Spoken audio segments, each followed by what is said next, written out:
This year, Advent begins with looking up to the winter sky and declaring along with the ancient prophet Isaiah, "Oh, that you, God, would tear open the heavens and come down." That cry is a prayer that continues all the way through Christmas and the weeks that follow.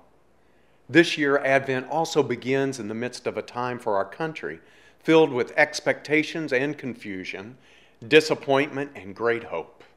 This is a time when the LGBT community sees both evidence of a more expansive vision of God's realm of justice and at the same time are hit with winter's cold political reality that many in our country declare LGBT people are somehow outside God's call to marry, to raise children, or share in the same rights as others who covenant together in love.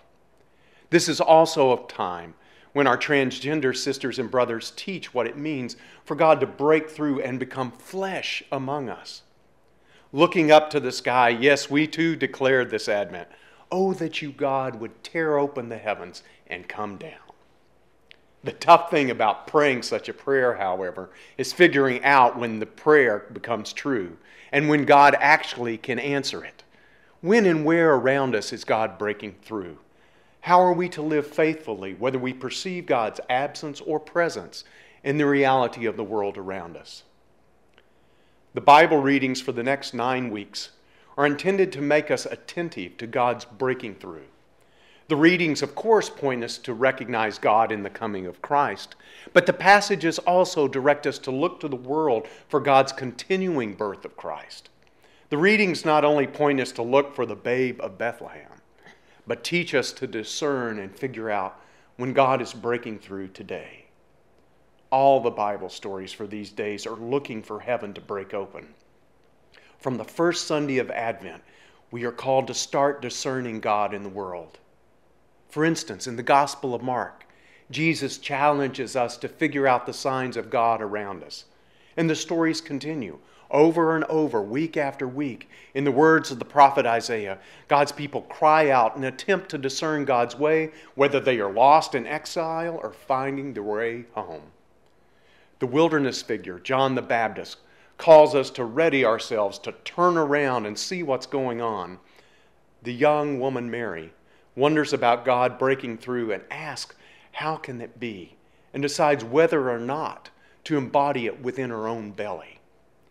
Magi travel the ancient world, looking to the heavens, confront the terror and trickery of a ruler, and finally discern the promised one in a child. Finally, Jesus steps into the mud of a river and the tough realities of this world, and the heavens again break open, and God says, this one is my beloved child." In these passages, the sky does break open. Yet it takes the wisdom of God to perceive, to figure out what new world is coming to be. And so with the ancient people of God, we too are called to decide how to be and what to do when the heavens open up and a new world emerges.